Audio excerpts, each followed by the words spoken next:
Euh, Merci beaucoup. Je remercie d'abord les organisateurs, en particulier mon ami Khalid Ouamouche, et puis naturellement tous les membres de la PLIP, naturellement tous les gens qui sont ici présents. Et je remercie mon ami, donc, docteur Meddoun, Mamoun, que j'appelle par son prénom, pour cette présentation qui est extraordinaire, pleine de modestie et pleine de messages. Donc, le pédiatre, il est confronté au même titre que l'obstétricien à des inconnus. Premier élément qu'il a, lui, il a un bébé sous la main, ce que l'obstétricien n'a pas. L'obstétricien, il a un écran, il a une auto-utérine, il a un Doppler. Lui, il a un bébé sous la main. Donc, il va examiner un bébé. Il va déterminer un diagnostic. Je ne sais pas si on peut baisser un petit peu. Il va déterminer un diagnostic en fonction d'un certain nombre de critères qui sont, vous voyez, les grilles d'encéphalopathie. Une fois qu'il a déterminé son diagnostic en fonction des grilles, il va se retrouver exactement devant la diapo de tout à l'heure de Mamoun, dans laquelle que j'ai modifié. Il va avoir un enfant qui a un grade d'encéphalopathie, IMA 1 ou la 2 ou la 3, peu importe. Et il va se retrouver avec des questions à se poser, pour lesquelles il n'a pas de réponse. Qu'est-ce qu'il va faire? Il va choisir celles qui sont, tout à l'heure, vous voyez, la plus simple, l'asphyxie périnatale, qui représente entre 4 et 20% des cas. Dans 75% des cas, c'est les autres. C'est la génétique, c'est les désordres métaboliques, c'est les AVC néonataux, c'est les infections, et ainsi de suite. Et quand il va se pencher vers cette étiologie, il lui manque des éléments de certitude, comme il manque aux obstétriciens. Le pH, ça coûte pas cher, ça rapporte gros. Et qu'il soit veineux ou artériel, peu importe, l'essentiel c'est d'avoir un pH. Le mieux c'est l'artériel. Et quand on regarde par exemple les études qui sont assez anciennes de 2007, vous voyez par exemple que cette étude montre que le pH, le travail génère une acidose, qu'il soit physiologique ou pathologique. Cette acidose, elle est plus ou moins importante, elle est beaucoup plus importante au niveau artériel parce que le sang artériel reflète le métabolisme fœtal, alors que le sang veineux reflète le métabolisme maternel. On voit que c'est du sang qui est acide, qui est très riche en gaz carbonique, qui est très pauvre en oxygène et avec un bas déficit qui est entre moins 4 et moins 5. Et là, le pédiatre, il va faire quoi? Il va dire, ah, j'ai une acidose, un pH à 7, c'est pathologique. Mais il faut savoir temporiser les choses en fonction des éléments qu'on a. Un enfant, un nouveau-né qui a un pH inférieur à 7 et de manière complètement isolée, il ne faut pas s'affoler, il ne faut pas affoler les autres. Parce que le risque de séquelles est strictement minime. Et la plupart du temps, ce sont des pH acides qui n'ont rien à voir avec une asphyxie périnatale réelle. Ceux qui sont en rapport avec une asphyxie périnatale réelle, ils ont toujours un contingent associé, celui des anomalies du rythme cardiaque fœtal, qui est un élément mineur, comme le disait mon ami Mamoun, un score d'Apgar qui est bas, qui est un critère mineur, et non pas un critère essentiel, et nécessité de manœuvre de réanimation, qui est un critère mineur. Les critères majeurs, c'est éliminer les autres causes. Mamoun l'a beaucoup insisté là-dessus. Après, il va doser l'acide lactique. L'acide lactique, il est très bien. Il ne traverse pas le placenta, il est fabriqué obligatoirement par le nouveau-né, enfin par le fœtus lui-même ou le nouveau-né après la naissance. Et l'acide lactique, il est fabriqué il a plusieurs origines. Par exemple, il peut être produit par les globules blancs, par le foie, par les intestins.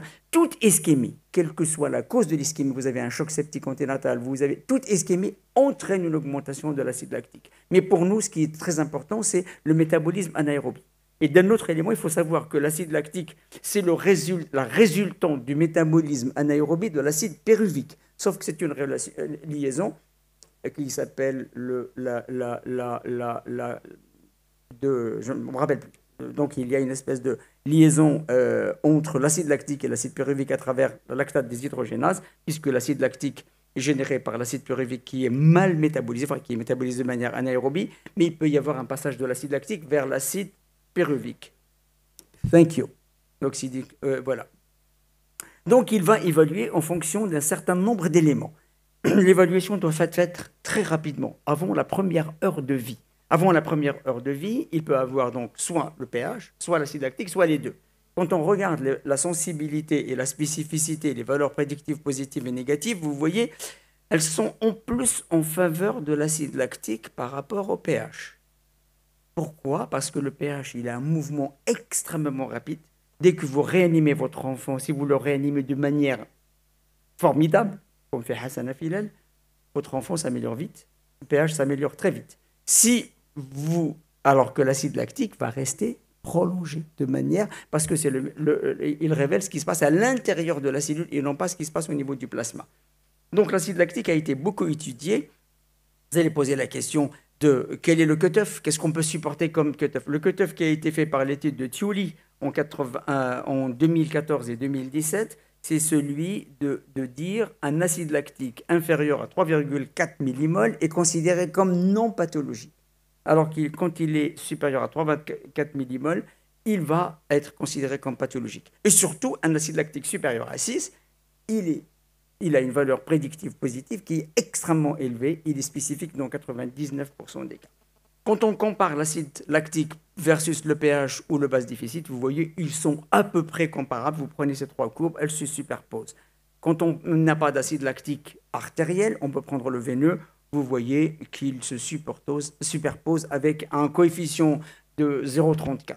Donc, si vous avez un acide lactique veineux, vous rajoutez 0,34, vous allez avoir un acide lactique artériel. Je rappelle, l'acide lactique artériel est supérieur à l'acide lactique veineux. Nous avons d'autres enzymes, pas mal au niveau du temps. Nous avons d'autres enzymes qui sont disponibles. La lactate déshydrogénase. Nous avons les CK. Et on sait, par exemple, par rapport à une population témoin, qu'en cas d'asphyxie, en particulier lorsqu'on a une souffrance myocardique, vous avez les LDH et les CK qui sont extrêmement élevés. Il y a un autre élément qu'on a souvent à notre disposition, qui sont les azates. On peut disposer des azates et on voit par exemple que les azates, elles sont multipliées de manière significative en cas d'asphyxie, en particulier chez les enfants qui vont mourir d'asphyxie périnatale. Je parle de l'asphyxie, ils n'ont pas toute encéphalopathie. Je parle spécialement de l'asphyxie. Donc nous avons à la disposition le pH, mais si on ne l'a pas, on peut avoir l'acide lactique à condition d'être fait dans la première heure de vie. C'est-à-dire, le mieux, c'est de le faire à 30 minutes de vie. Et on a les enzymes hépatiques, on a la LDH, on a les CK, donc on a un certain nombre d'enzymes. Est-ce que le score d'Apgar a une valeur prédictive? Oui, sauf qu'elle est... Voilà. Quand est-ce qu'il a la valeur prédictive? Il a une valeur prédictive entre à M10. C'est-à-dire un enfant que vous allez réanimer de manière correcte à M10 et qu'à M10, il a encore un score d'Apgar à 3, vous pouvez être sûr que votre enfant, il a 50% de risque de mourir ou d'avoir des séquelles lourdes. Alors que s'il récupère, par exemple, un score d'Apgar entre 7 et 10 à M10, vous voyez qu'il peut avoir quelques lésions. Le risque de lésion est moins important. Autre élément dont on parlait tout à l'heure notre ami Mamoun, c'est le jet d'amplitude. Effectivement, c'est un élément, c'est un très très bon marqueur qui est disponible, on peut le brancher quand on veut, sauf que l'électroencéphalogramme d'amplitude, il a une valeur prédictive positive qui est très faible pendant les 6 premières heures de vie. Il nous dit quoi? Il nous dit juste, alors comment on fait? On va regarder, vous voyez une espèce de zigouigoui comme ça, vous allez mettre une barre entre 10 et 25. Oups. Si il est comment il s'appelle, votre tracé ici, celui-là, cette espèce de bleu, il est en dessous de 10, ou quand il dépasse 25, s'il est en dessous de 10, il est effondré, au-dessus de 25, il convulse, à ce moment-là, vous pouvez dire il est pathologique. C'est tout ce que vous pouvez dire. Il est pathologique, je traite. Je traite par l'hypothermie, ou je traite par... voilà. Donc, mais la valeur prédictive positive et négative est très faible pendant les 6 premières heures. On n'attend pas de lui grand-chose pendant les 6 premières heures de vie.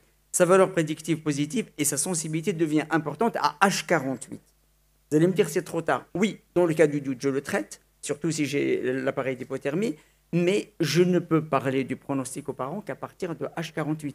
H48, si j'ai un EG d'amplitude qui se situe entre 10 et 25, je peux dire aux parents, je pense que votre enfant se débrouillera pas mal dans la vie. D'accord?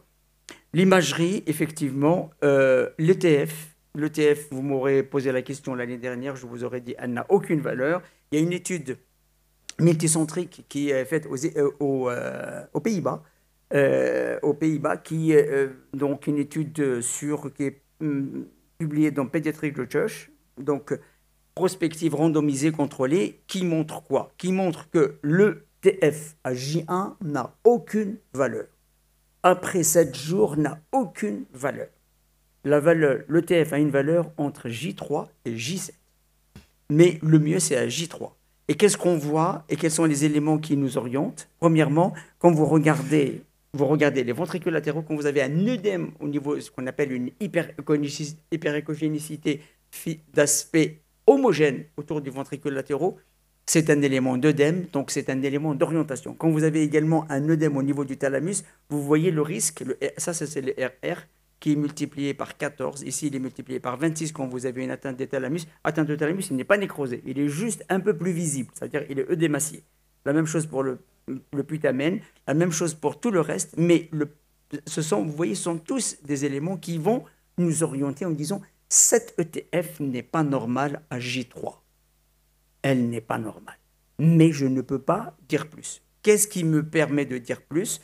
C'est l'IRM. L'IRM cérébral, ce n'est pas la peine dans un pays comme le Maroc de la faire avant G10, parce qu'avant G10, on fait soit ce qu'on appelle un flair, soit on fait ce qu'on appelle une technique comment il s'appelle déjà, de spectro-IRM à J3, soit on fait une diffusion entre J2 et J3. Diffusion, ce sont toutes ces techniques se basent uniquement sur le mouvement de l'eau au niveau du cerveau. C'est à partir de J10 qu'on va pouvoir regarder les lésions anatomiques. Donc à J10, on peut voir s'il y a une nécrose des noyaux gris centraux et s'il y a une nécrose corticale qui commence à s'installer. Voilà. Donc, en conclusion, je pense que je suis dans les temps. Oui, je fais même gagner 3 minutes. En conclusion, donc le pédiatre, en tous les cas en postnatal, dispose de suffisamment d'éléments. Qu'est-ce qu'il doit faire de ces éléments? Il peut élaborer un diagnostic, il peut même faire des hypothèses pronostiques, mais surtout, ce ne sert à rien de multiplier les marqueurs quand on ne sait pas les interpréter. Il faut savoir les interpréter, il faut savoir les confronter. Et pour savoir les confronter, il faut commencer par la clinique à la base de dire une encéphalopathie néonatale n'est pas obligatoirement une asphyxie périnatale. Il faut dire, une fois qu'on a commencé à distinguer les deux en disant c'est une encéphalopathie néonatale, ils n'ont pas une asphyxie périnatale. Et pour pouvoir conclure à une asphyxie périnatale et à ce moment-là élaborer le pronostic selon les critères de l'asphyxie, je dois éliminer les 95% des causes restantes parce que l'asphyxie c'est 5 à 6, 10% maximum. Il reste 90% des autres causes à éliminer. Je vous remercie.